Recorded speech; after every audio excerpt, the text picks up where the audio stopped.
Ya baik, bismillah. Assalamualaikum warahmatullahi wabarakatuh. Innal hamdalillah nahmaduhu wa nasta'inu wa nastaghfiruh wa na'udzu billahi min shururi anfusina wa sayyiati a'malina. May yahdihillahu fala mudhillalah wa may yudhlil fala hadiyalah. Asyhadu an la ilaha illallah wahdahu la syarikalah wa asyhadu anna Muhammadan abduhu wa rasuluh la nabiyya ba'da. Allahumma shalli ala Muhammad wa ala ali Muhammad amma ba'du. Jamaah Masjid Musholla Al-Jihad yang insyaallah senantiasa dirahmati dan dimuliakan oleh Allah Subhanahu wa taala. Alhamdulillah kita masih diberikan nikmat iman, nikmat Islam, nikmat sehat, nikmat kesempatan, sehingga dengan nikmat-nikmat itu kita bisa hadir di musholla ini. Mudah-mudahan langkah kita dari rumah berada di musholla ini sampai Isya dan nanti kembali lagi ke rumah oleh Allah dicatat sebagai amal soleh. Dan kita berdoa agar kita istiqomah ya dalam beribadah kepada Allah. Salawat dan salam semoga tetap tercurah kepada Rasulullah Muhammad sallallahu alaihi wasallam. Mudah-mudahan kita termasuk umat beliau yang istiqomah dalam melaksanakan sunnah sehingga kelak kita akan mendapatkan syafaat dari beliau. Amin ya rabbal. Baik jamaah rahimakumullah, malam ini tema kita tentang muraqabah. Ya. Muraqabatullah yang artinya adalah merasa selalu diawasi, dilihat, didengar oleh Allah.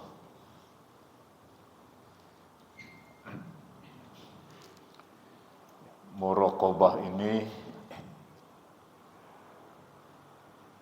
hasil tempaan gitu. Jadi sifat muraqabah ini tidak ujug-ujug, tidak serta-merta, tapi dia merupakan hasil dari proses panjang ya ibadah kita, keimanan kita kepada Allah. Karena kalau dikutip di kitab Riyadhus Shalihin ini, salah satu hadis adalah hadis tentang atau yang disebut dengan hadis Jibril. Ya. Jadi ketika Nabi sedang kumpul bersama para sahabat, tiba-tiba datang seseorang yang langsung duduk di depan Nabi, lututnya beradu dengan lutut Nabi. Ya, kemudian orang ini menanyakan 4 hal. 3 Nabi jawab dengan rinci, tapi yang terakhir Nabi tidak menjawabnya dengan rinci. Ya, yang pertama tentang Islam. Apa itu Islam? Nabi jelaskan, Islam itu rukun Islam ya, syahadat, sholat, zakat, puasa, haji. Ya. Selesai Nabi menjawab, orang itu bilang shadaqta ya Muhammad. Gitu. Sampai Umar terheran-heran, aneh gitu. Dia yang bertanya, tapi kemudian Nabi jawab, selesai Nabi jawab, orang itu bilang, engkau benar ya Muhammad. Harusnya kan kalau bertanya, oh gitu kan. Enggak, ke Umar heran. Tapi keheranan Umar itu nanti terjawab setelah Nabi mengatakan, setelah selesai orang itu bertanya lalu pergi, keheranan Umar terjawab karena Nabi menjelaskan bahwa yang datang tadi adalah Jibril, datang bertanya tentang Islam, tentang iman, tentang ihsan, tentang hari kiamat, adalah dalam rangka mengajarkan kalian. Oke. Jadi kalau melihat hadis ini, pertama ditanya tentang Islam, kedua ditanya tentang iman, kemudian yang ketiga ditanya tentang ihsan. Nah, ihsan inilah cerminan dari sikap muraqabatullah. Ketika Nabi ditanya mahwal ihsan, apa itu ihsan? Nabi menjawab, al ihsan anta'budallah ka'annaka tarah fa illam takun tarah fa innahu yarak, gitu kan. Ihsan itu kamu menyembah Allah, kamu beribadah kepada Allah seolah-olah Allah melihat kamu. Sekiranya kamu tidak melihat Allah, pasti Allah melihat kamu. Jadi ini ihsan yang kemudian dikenal dengan istilah lainnya muraqabah. Ya. Jadi kalau melihat hadis ini, tadi kan iman, Islam yang pertama, yang kedua iman, yang ketiga ihsan.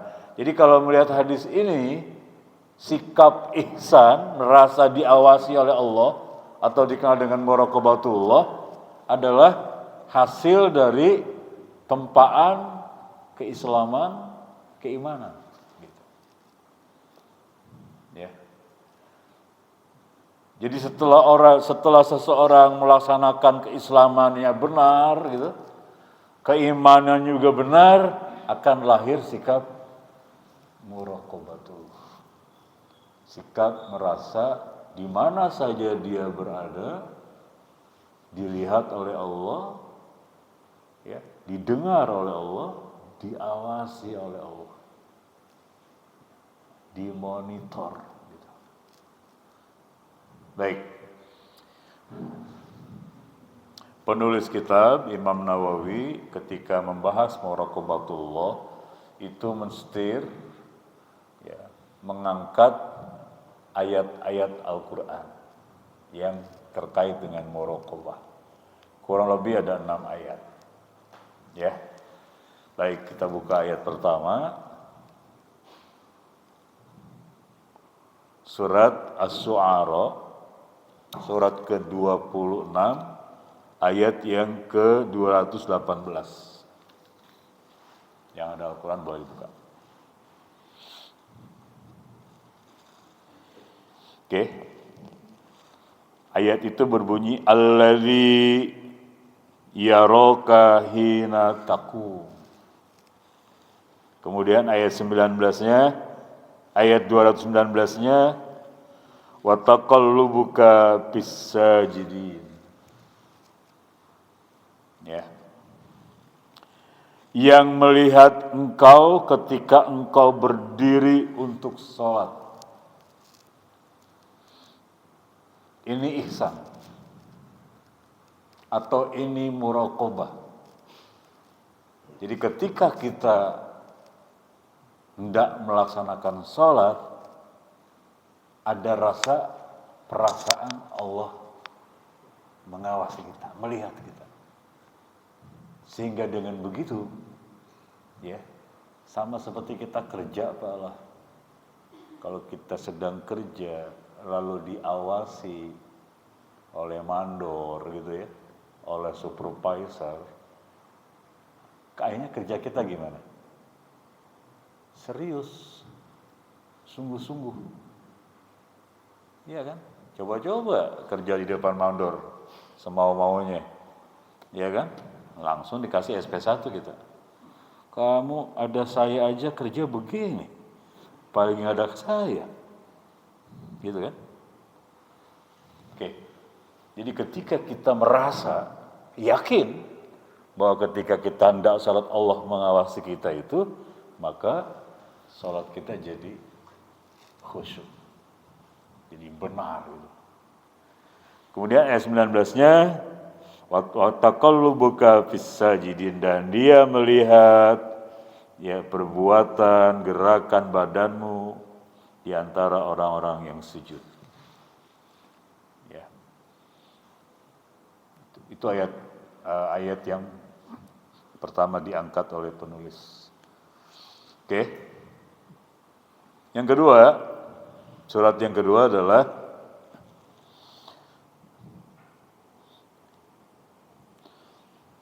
surat Al-Hadid. Surat ke-57 ayat ke-4. Ayatnya agak lumayan panjang. Ya. Jadi sang penulis kitab ini, Imam Nawawi, menjelaskan kepada kita tentang muraqabah itu. Beliau kutip surat yang kedua, surat Al-Hadid, surat yang ke-57 ayat ke-4. Ya. Lagi-lagi ayat ini menjelaskan bagaimana pengetahuan Allah itu, pengawasan Allah itu kepada makhluknya. Ya. Ini sikap muraqabah. Ayat itu berbunyinya, huwallazi khalaqas samawati wal arda fi sittati ayyam summa stawa 'alal 'arsy ya'lamu ma yaliju fil ardi wa ma yakhruju minha wa ma yanzilu minas sama'i wa ma ya'ruju fiha wa huwa ma'akum. Itu poinnya di situ. Wa huwa ma'akum aina ma kuntum wallahu bima ta'maluna basir. Oke. Dialah Allah yang telah menciptakan langit dan bumi selama 6 masa. Summastawa 'alal arsy. Kemudian dia bersinggasana di atas arsy. Ini ayat yang poin tentang muraqabatullah. Ya'lamu ma yaliju fil ardi wa ma yakhruju minha. Dia mengetahui apa yang masuk ke dalam bumi dan apa yang keluar dari bumi. Allah Maha tahu. Apa saja yang masuk ke dalam bumi dan apa saja yang keluar dari bumi, semua atas pengetahuan Allah. Terus, wa ma yanzilu minas sama'i wa ma ya'ruju fiha. Apa yang turun dari langit dan apa yang naik ke langit, Allah tahu. Jadi ayat ini menunjukkan bahwa pengetahuan Allah itu luas. Pengetahuan Allah itu meliputi segalanya. Jadi nggak ada yang bisa ditutup-tutupi. Nggak ada yang bisa dibohong-bohong, dimanipulasi. Ya. Semua akan terbongkar. Semua akan ditampakkan. Ada surat namanya surat At-Taghabun, surat ke-64. Ya. Ada namanya Yaumut Taghabun. Akan ditampakkan. Ya. Kebohongan-kebohongannya gitu. Kalau dalam bahasa sekarang skenarionya gitu. Skenarionya itu akan ditampakkan. Oke. Wa huwa ma'akum aina ma kuntum. Nah, ini poin yang paling spesifik dari ayat ini tentang muraqabatullah. Wa huwa ma'akum aina ma kuntum. Dia Allah bersama kalian di mana saja kalian berada. Sehingga yang namanya manusia, ini sikap muraqabatullah, Pak. Dia selalu merasa tidak sendirian. Nanti di surat 58-nya, ini kan 57 ya, Al-Hadid ayat 4-nya. Nanti dibuka 58-nya, di kitab ini nggak dimasukkan, surah 58 itu. Ya. Dia selalu bersama kalian di mana saja kalian berada. Ya. Wallahu basiru bima ta'malun, atau wallahu bima ta'maluna basir, dan dia Allah Maha mengetahui apa yang kamu kerjakan. Baik. Nah, karena di kitab ini nggak dicantumkan surah 58-nya, sekarang kita buka surah 58 ayat ke-7.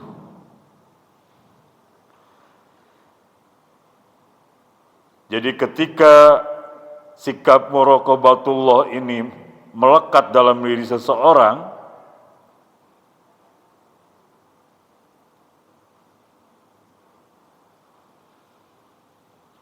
ayat ke-7, nah ini. Ada rasa, sikap, perasaan, dia selalu diawasi oleh Allah di mana saja, maka gambarannya dinyatakan oleh Allah di surah 58 ayat 7. Ada yang buka?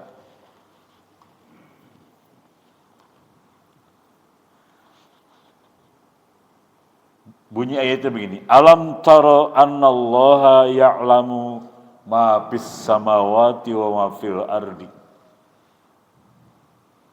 Ya. Bahwa Allah itu Maha mengetahui apa yang kalian lakukan di langit maupun di bumi. Allah mengetahui apa saja yang ada di langit dan Allah mengetahui apa saja yang ada di bumi. Bahkan tadi ayat sebelumnya, yang naik ke langit, yang turun dari langit, yang masuk ke bumi, yang keluar dari bumi, Allah tahu. Kemudian ayat ini memperjelas orang yang punya sikap muraqabatullah, dia selalu merasa dia Allah. Apa kata Allah? Ma yakunu min najwa salasatin illa huwa rabi'uhum. Karena dia punya sikap merasa diawasi oleh Allah, dia tidak sendirian sesungguhnya, sehingga dikatakan di sini ketika dia sedang bertiga, dia merasa ada yang keempat, ada pihak yang keempat. Ya. Wala khamsatin illa huwa sadisuhum. Ketika dia berlima, khamsah, sesungguhnya dia merasa ada pihak yang keenam, sadisah. Wala adna min dzalika wala akbar. Yang kurang dari itu atau yang lebih dari itu. Artinya apa? Ada pihak lain yang tidak nampak, tapi dia merasakan kehadirannya. Itulah sikap muraqabatullah, Allah bersamanya. Sehingga dijelaskan di sini lanjutannya adalah wa huwa ma'ahum ainama kuntum. Maaf, ainama kanu. Kalau tadi wa huwa ma'akum, surah 57 ayat ke-4-nya, wa huwa ma'akum ainama kuntum. Kalau di sini wa huwa ma'ahum ainama kanu. Sesungguhnya dia merasa Allah bersama mereka. Dan seterusnya. Ya. Baik Bapak Saudara sekalian. Di surat apa ada ayat lain diangkat di kitab ini, tapi cukup saya kira dua itu saja. Saya ingin mengeksplor, ya saya ingin memperluas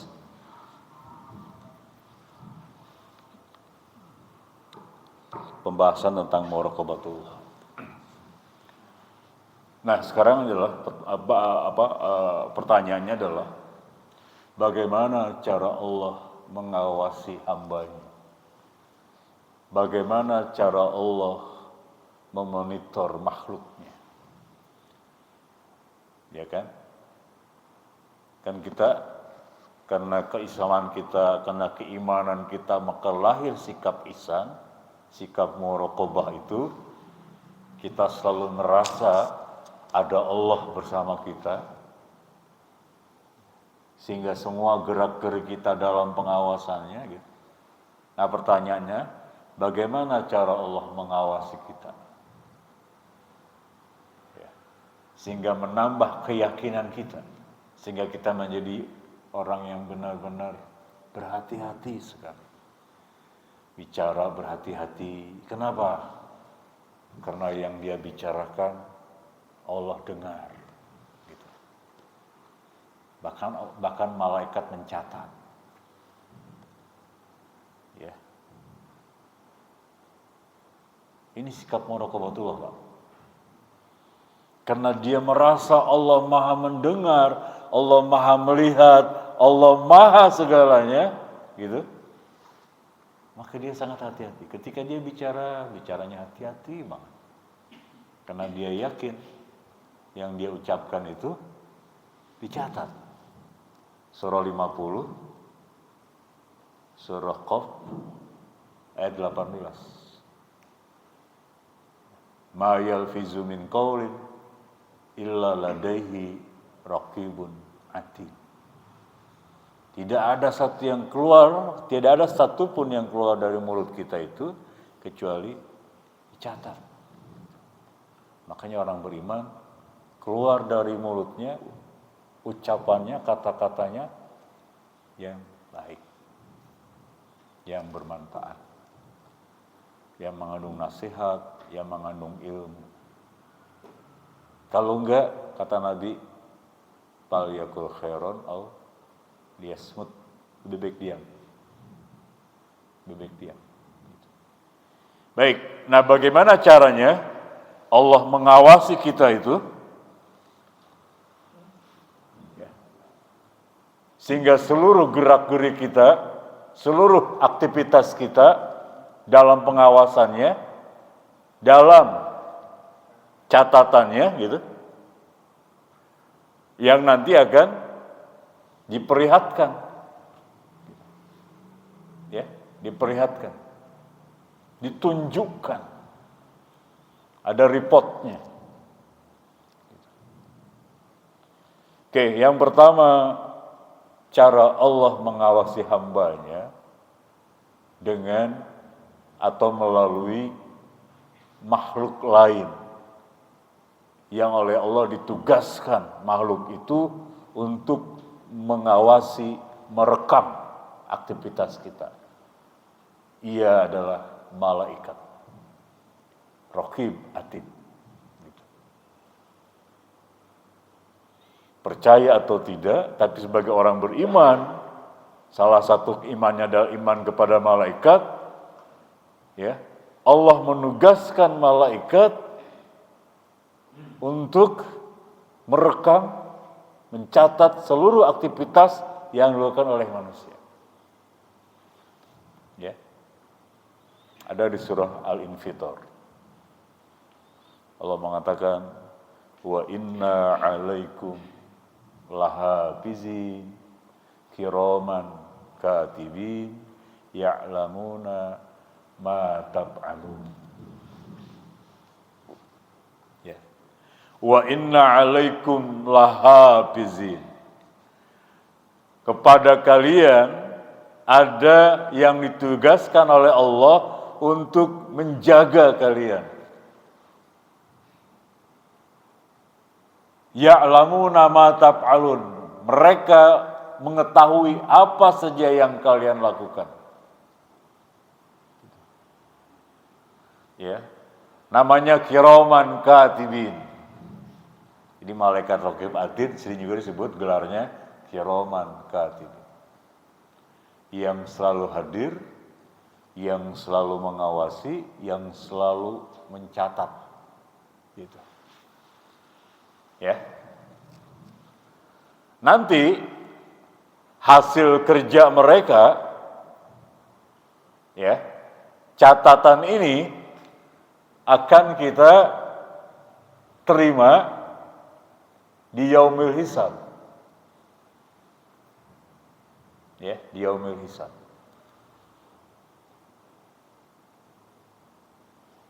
Akan kita terima.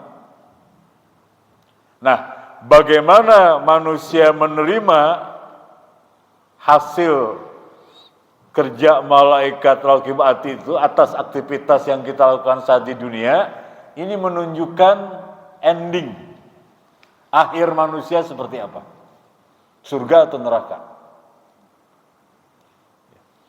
Maka Allah gambarkan di surat Al-Insyiqaq. Ya, juz amma. Idza samaun syaqqat. Wa zinat bi rabbiha wa huqqat. Wa idza ardu muddat dan seterusnya. Nah, mulai ayat ke-7 atau ayat ke-6. Ya. Jadi malaikat ditugaskan oleh Allah. Ya, salah satu bentuk laporannya adalah berupa catatan amal. Catatan amal. Nah, nanti catatan amal yang hasil kerja malaikat itu kita akan terima. Ya. Ya, kalau sekarang istilah seperti anak sekolah lah. Bagaimana prestasi belajarnya selama sekian tahun, nanti akan terima rapot. Angkanya bagus enggak? KKM apa enggak? Kalau enggak KKM bisa remedial. Itu kalau rapot. Ya. Nah, nanti lebih jelas di surah Al-Insyiqaq ayat ke-6. Apa kata Allah? Fa'amma man utiya kitabahu biyamini fasawfa yuhasabu hisaban yasira wa yanqalibu ila ahlihi masrura. Kata Allah gitu. Hasil kerja malaikat yang ditugaskan oleh Allah mencatat amal manusia tadi itu, ya, maka nanti ada orang yang menerima hasil kerja itu, dia terima fa'amman utiya kitabahu biyamini. Dia terima dengan tangan kanan.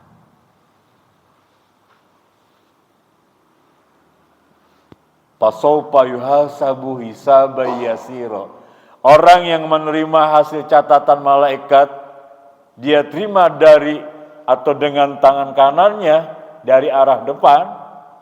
Allah bilang, fasawfa yuhasabu hisaban yasira. Orang itu akan menjalani proses hisab yang mudah, yang ringan. Artinya baik. Wa yanqalibu ila ahlihi masrura. Dia akan kembali kumpul lagi bersama keluarganya dalam keadaan senang, gembira. Jadi Bapak Saudara sekalian, jadi ayat ini memberikan penjelasan kita nanti bisa kumpul lagi dengan keluarga kita. Dengan catatan keluarga kita seiman, seirama dengan kita. Bahkan dengan jamaah al-jihad kumpul lagi.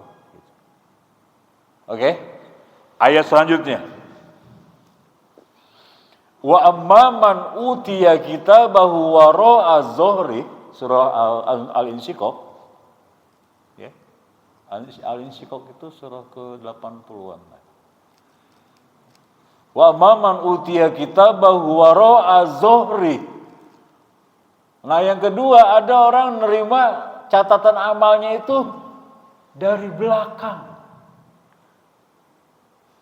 Ini Al-Quran menggunakan bahasa sindiran.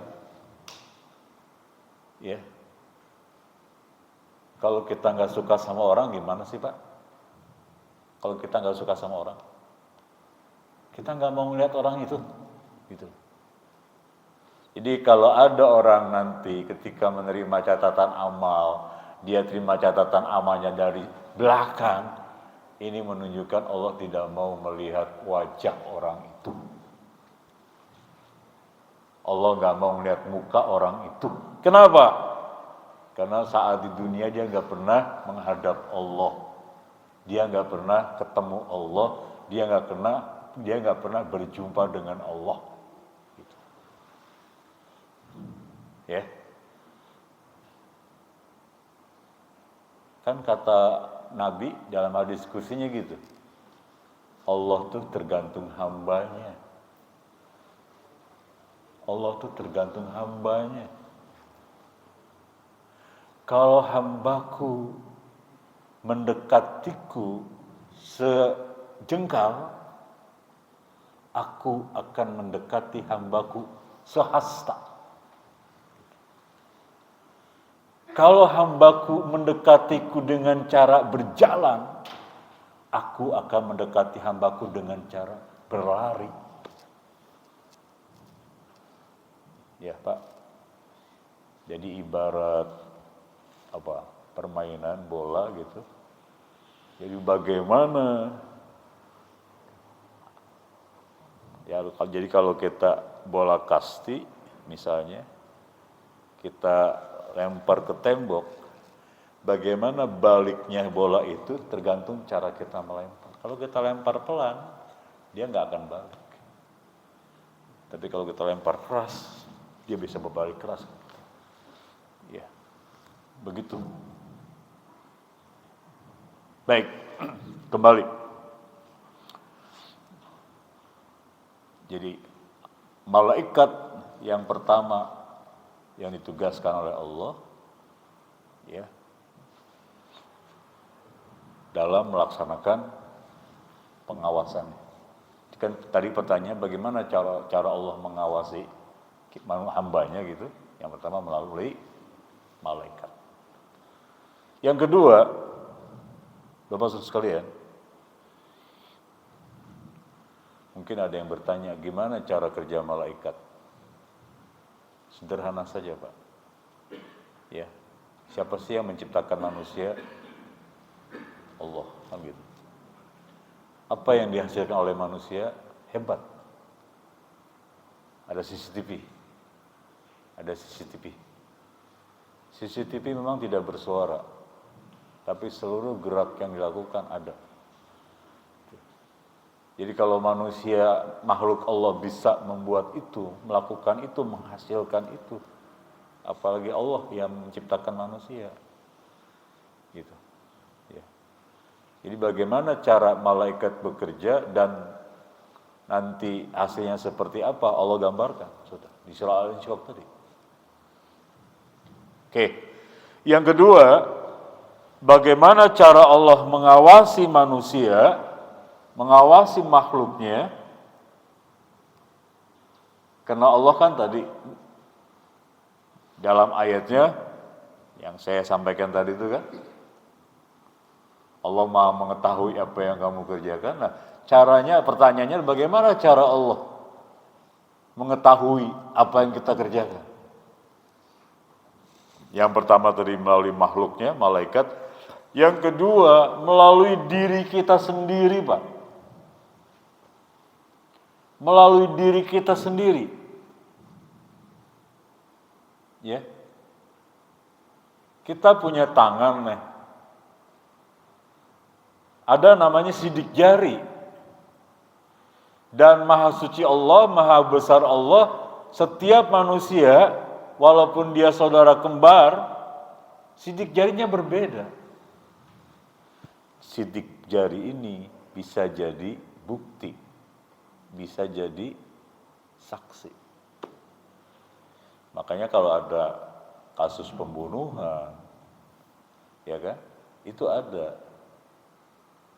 ya, di TKP itu ada selalu melibatkan yang namanya tim Inapis. Tim Inapis. Ya habis sidik jarinya semua tuh. Ya, dia habis sidik jarinya. Kalau dia nembak, kan pelurunya ada. Nanti pelurunya dicek. Ya, ini udah luar biasa Pak teknologinya. Ya, teknologinya.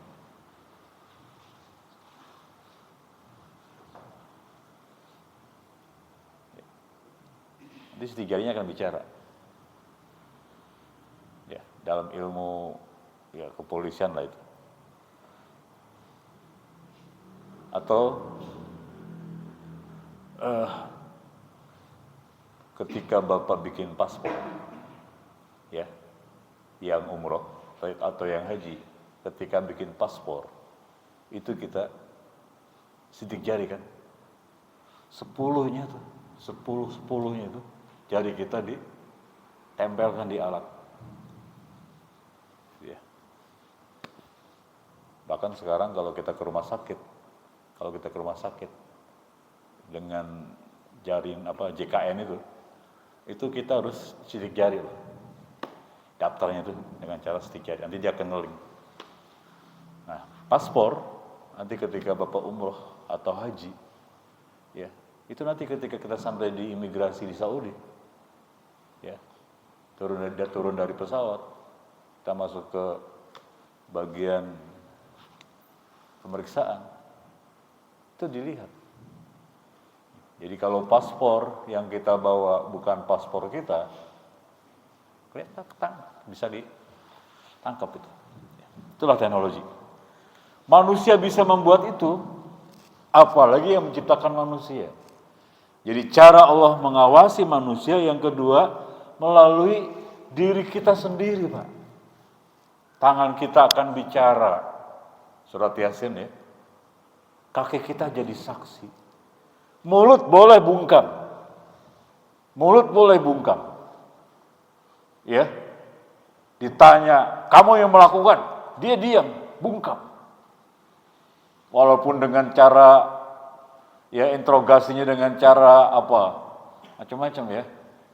Kalau dulu kan ketika seseorang dituduh gitu ya macam-macam, kan pemeriksaannya kan interogasinya macam-macam tuh ya. Ada yang dengan cara cabut kukunya, kalau nggak ngomong, nggak ngaku, cabut kukunya satu-satu. Masih nggak ngaku juga. Kaki meja kan ada kakinya tuh. Jempol kita ditaruh di ujung kaki meja, kemudian di atas ditimpa. Clok. Aku enggak. Gitu. Dulu zaman orde baru, orde lama begitu. Para ustadz ya biasanya begitu. Sampai ada ustadz yang sudah meninggal ya, AM Patwa itu. Tahu AM Patwa? Kasus beliau ya tempoh itu? Priok ya. Kasus Priok ya. Itu beliau makanya terakhir kan beliau agak ini Pak. Saya dengar langsung dari beliau ketika beliau ceramah gitu. Agak sedikit beda ketika beliau masih aktivis dengan setelah akhir itu. Karena beliau cerita memang dampak dari interogasi itu. Karena nggak ngaku-ngaku, beliau dibenturkan ke tembok kepalanya. Sampai agak sedikit geger otak. Itu. Ya. Jadi tangan bicara, mau oke lah mulut nggak ngaku ya perbuatannya, tapi tangannya bicara, kan gitu ayatnya surah Yasin. Al-yauma nakhtimu ala afwahihim. Pada hari itu mulut-mulut mereka bisu, nggak mau ngomong. Wa tukallimuna aydihim, tapi tangan mereka yang ngomong. Gimana tangan ngomong? Kan mau tangan nggak ada mulutnya, ke tangan ngomong, ayatnya jelas gitu. Wa tukallimuna aydihim, tangan yang bicara. Gimana cara tangan bicara? Sidik jari, Pak. Sidik jari. Ketika dituduh, kamu pelakunya, dia bisu, bungkam, karena udah diancam kan? Udah diancam atau ya di macam-macam lah. Ya. Nggak bicara, tapi sidik jarinya bicara. Wa tashhadu arjuluhum bima kanu yaksibun. Kakinya yang jadi saksi. Oke, itu yang kedua. Jadi cara Allah mengawasi manusia ya dengan cara dirinya sendiri. Gitu. Nah, yang ketiga, cara Allah mengawasi manusia itu ada ayat gini, surah apa itu ya? Yauma idzin tuhadditsu akhbaruha bi anna rabbaka awhalaha. Surah apa itu? Juz amma itu? Al-Jazalah ya. Yauma idzin tuhadditsu akhbaruha. Nah, yang ketiga, Pak, cara Allah mengawasi manusia itu dengan cara atau makhluk Allah yang lain. Kalau di situ ayatnya, yauma idzin, suatu hari, tuhaddisu akhbaroha. Tempat, lokasi itu akan memberitahukan semua. Gitu. Ya. Tempat kita melakukan perbuatan jahat, nanti tempat itu ngomong. Ya. Lokasi di mana kita melakukan perbuatan maksiat, lokasi itu akan ngomong. Yauma idzin tuhaddisu akhbaruha. Baik. Kesimpulannya, ini bagian dari keimanan, Bapak Ibu. Kalau kita bicara muraqabatullah, ya, orang-orang yang merasa bahwa Allah selalu mengawasi dia, sehingga dia tidak ada celah untuk melakukan sesuatu yang dilarang oleh Allah, ini hasil dari atau buah keimanan. Orang-orang yang memang sudah sampai pada level, pada makom yang tertentu lah. Bagi orang awam mungkin belum. Dengan kata lain, sikap muraqabatullah ini bisa kita miliki dengan proses yang lumayan panjang gitu. Ya. Nah, dengan cara ya mari, kalau kita menurut hadis tadi, kita laksanakan rukun Islam dengan baik dan benar, kemudian kita laksanakan rukun iman dengan baik dan benar, baru kemudian akan lahir sikap ihsan atau sikap muraqabatullah. Ya. Baik, mudah-mudahan dengan usaha kita, dengan ikhtiar kita yang sungguh-sungguh ya, di dalam melaksanakan ibadah, ya, baik yang sifatnya ibadah fardu maupun ibadah sunnah, melahirkan kita, menjadikan kita orang-orang yang punya sifat ini, sifat selalu merasa diawasi oleh Allah, ya, sehingga dia akan semakin termotivasi dalam beribadah dan semakin benar dan khusyuk di dalam beribadah. Barangkali sebelum saya tutup ada pertanyaan, walaupun sudah isya ya. Ada pertanyaan? Ya, mohon maaf saya tidak kutip hadisnya. Ya, saya kutip hanya satu hadis saja. Demikian, terima kasih. Mudah-mudahan kita bisa ketemu di kesempatan lain. Kita sudah yang baca doa qadar majlis. Subhanakallahumma wa bihamdika asyhadu an la ilaha illa anta astaghfiruka wa atubu ilaik. Assalamualaikum warahmatullahi wabarakatuh.